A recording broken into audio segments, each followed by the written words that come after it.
Baik, di sini saya akan menjelaskan yang pertama, yaitu ada pengertian risiko pada bank syariah. Risiko dapat didefinisikan sebagai suatu potensi terjadinya suatu peristiwa atau events yang dapat menimbulkan kerugian. Risiko yaitu suatu kemungkinan akan terjadinya hasil yang tidak diinginkan yang dapat menimbulkan kerugian apabila tidak diantisipasi serta tidak dikelola sebagaimana mestinya.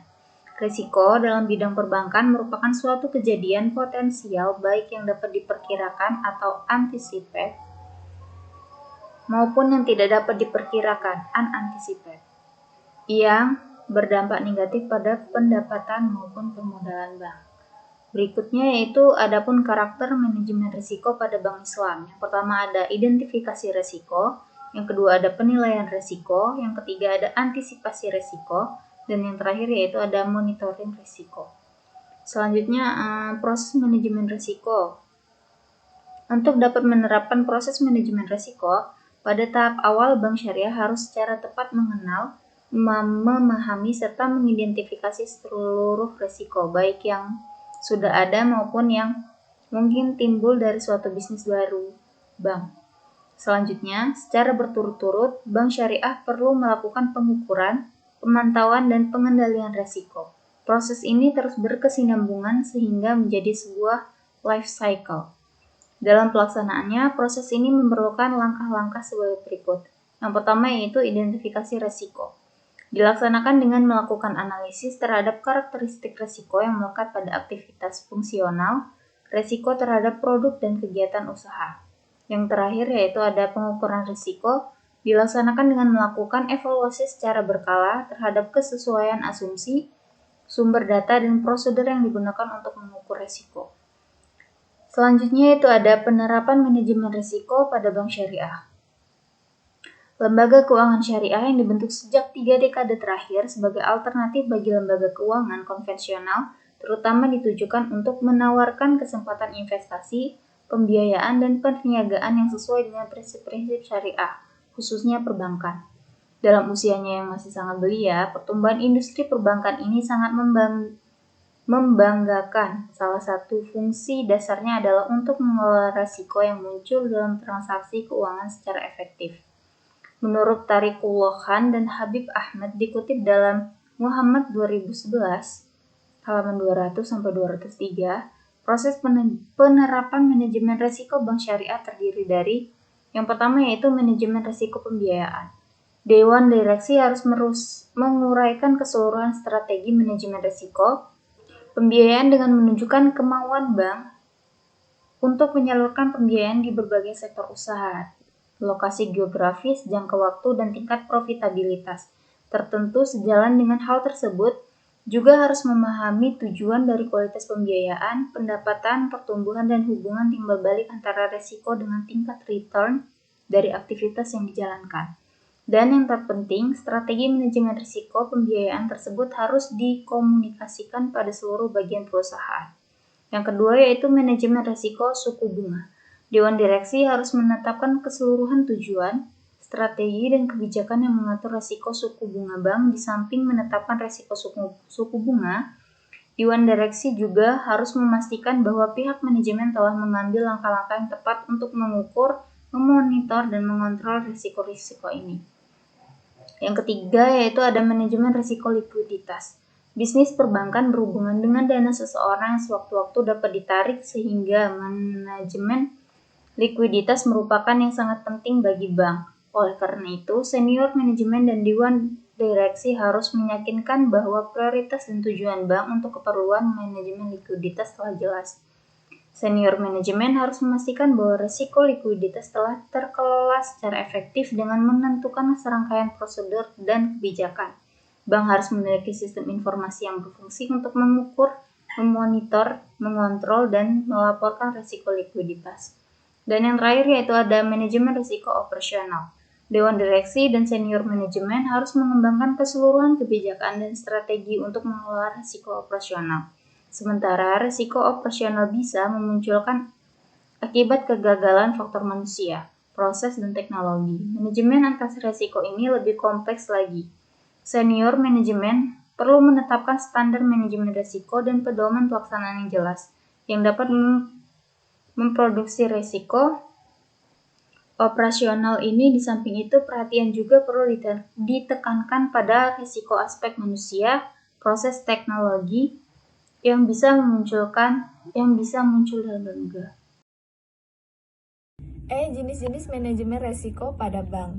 Ada beberapa jenis resiko yang kita dapat pelajari yang berhubungan dengan operasional perbankan, di antaranya: 1. Resiko likuiditas. Secara umum, definisi likuiditas adalah kemampuan untuk memenuhi kebutuhan dana atau cash flow segera dengan biaya yang sesuai. Apabila bank tidak memenuhi kebutuhan dana dengan segera untuk memenuhi kebutuhan transaksi sehari-hari maupun guna memenuhi kebutuhan dana yang mendesak, maka muncullah risiko likuiditas. Pengelolaan likuiditas. Melalui pengelolaan likuiditas yang baik, bank dapat memberikan keyakinan pada para penyimpan dana bahwa mereka dapat mengambil dananya sewaktu-waktu atau pada saat jatuh tempo. Oleh karena itu, bank harus mempertahankan sejumlah alat likuid guna memastikan bahwa bank sewaktu-waktu dapat memenuhi kewajiban jangka pendeknya. Penghitungan rasio likuiditas (current ratio) biasanya digunakan sebagai alat untuk memenuhi atau mengukur keadaan likuiditas sesuai perusahaan. Quick ratio. Rasio ini disebut juga sebagai exit test ratio, yaitu perbandingan antara aktiva lancar dikurangi persediaan dengan utang lancar. Strategi pemasaran cadangan dan kebijakan. Dalam menjaga tingkat profitabilitas bank menjaga kepercayaan masyarakat, maka di sini sangat diperlukan manajemen risiko. 2. Resiko pembiayaan adalah resiko di mana nasabah atau debitur atau counterpart tidak mampu memenuhi kewajiban keuangannya sesuai kontrak dan kesepakatan yang telah dilakukan. Hal-hal yang termasuk dalam resiko pembiayaan yaitu lending risk, yaitu resiko akibat nasabah atau debitur tidak mampu melunasi fasilitas pembiayaan langsung yang telah diberikan bank. Yang kedua, counterparty risk. Resiko di mana counterparty tidak bisa melunasi kewajiban ke bank baik sebelum tanggal kesepakatan maupun pada saat tanggal kesepakatan. Yang ketiga, issuer risk. Resiko di mana penerbit suatu surat berharga tidak bisa melunasi kepada bank sejumlah nilai yang berharga. Yang ketiga, resiko pasar. Resiko pasar adalah resiko pada posisi neraca dan rekening administratif, termasuk transaksi derivatif. Akibat perubahan harga pasar. Perubahan harga pasar terjadi karena adanya faktor pergerakan faktor pasar. Trading book adalah posisi perdagangan bank pada instrumen keuangan dalam neraca atau on-balance sheet, atau rekening administratif atau off-balance sheet, termasuk rekening derivatif. Trading book terdiri dari trading account exposure perdagangan. Posisi trading harus dilakukan perhitungan harga pasar setiap hari. Model standar. Untuk menutupi resiko pasar sesuai model standar adalah sejumlah dari resiko spesifik dan resiko secara umum. Model internal. Menggunakan model internal, bank terlebih dahulu harus memenuhi persyaratan kualitatif dan kuantitatif yang disetujui oleh Bank Indonesia. 1. Persyaratan kualitatif. Bank harus memiliki sistem manajemen risiko pada bank yang dibangun dengan baik dan implementasikan dengan integritas. Manajemen risiko pasar unit mengendalian risiko sistem pengukuran risiko pasar. Audit intern. 2. Persyaratan kuantitatif. Bank wajib menghitung value at risk setiap hari, baik dalam rangka perhitungan berkecukupan, penyediaan modal minimum, maupun pelaksanaan backtesting. 4. Risiko operasional. Risiko operasional dihadapi oleh semua bank karena dalam menjalankan bisnis, bank tidak dapat dipisahkan dari faktor yang melekat pada diri manusia, prosedur pelayanan, prosedur administrasi. 1. Risk and Control Self-Assessment System. Dalam menjalankan setiap aktivitas bisnis dan operasional kegiatan bisnis, bank melalui melekat risiko kerugian baik yang bersifat finansial atau non-finansial. Yang kedua, loss event database. LED adalah perangkat untuk mencatat kerugian terkait risiko operasional secara sistematis. Yang ketiga, tujuan penyusunan database kerugian risiko operasional.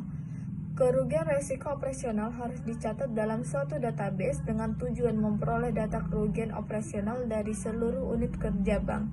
LED memudahkan bank dalam hal pengelolaan data kerugian. 5. Resiko kepatuhan adalah resiko akibat bank tidak mematuhi atau tidak melaksanakan peraturan perundang-undangan dan ketentuan yang berlaku. Keenam, resiko hukum adalah resiko yang dihadapi oleh bank akibat ketuntutan hukum dan atau kelemahan aspek yuridis. Yang ketujuh, resiko strategik adalah resiko bank akibat ketidaktepatan dalam pengambilan atau pelaksanaan suatu keputusan strategik, serta kegagalan dalam mengantisipasi perubahan lingkungan bisnis. Dan yang kelima, resiko reputasi adalah resiko akibat penurunan tingkat kepercayaan stakeholder yang bersumber dari persepsi negatif terhadap bank. F. Dampak dari resiko pada perbankan syariah. Sebagai dampak terjadinya resiko kerugian keuangan langsung, kerugian akibat resiko, risk loss, pada suatu bank dapat berdampak pada pemangku kepentingan bank, yaitu pemegang saham, karyawan, dan nasabah, serta dampak juga pada perekonomian secara umum. Berikut akan diuraikan dampak potensial terhadap stakeholders dan ekonomi. A. Dampak terhadap pemegang saham. Pengaruh risk loss terhadap pemegang saham antara lain penurunan nilai investasi yang akan memberikan pengaruh terhadap penurunan harga atau penurunan keuntungan. Turunnya harga saham menurunkan nilai perusahaan yang berarti turunnya kesejahteraan pemegang saham. Yang B. Dampak terhadap karyawan. Karyawan suatu bank dapat terpengaruh oleh peristiwa resiko risk event yang menimbulkan risk loss terkait dengan ketertiban mereka. Pengaruh tersebut dapat berupa 1. Dikenakan sanksi indisipliner karena kelalaian yang menimbulkan kerugian. Yang kedua, pengurangan pendapatan seperti pengurangan bonus atau pemotongan gaji. Yang ketiga, pemutusan hubungan kerja. C. Dampak terhadap nasabah. Kegagalan dalam pengelolaan resiko dapat berpengaruh terhadap nasabah. Dampak yang terjadi dapat secara langsung maupun tidak langsung, secara signifikan atau dapat diidentifikasikan. D. Dampak terhadap perekonomian. Sebagai institusi yang pengelolaan uang sebagai aktivitas utamanya, bank memiliki resiko yang melekat inheren secara sistematis.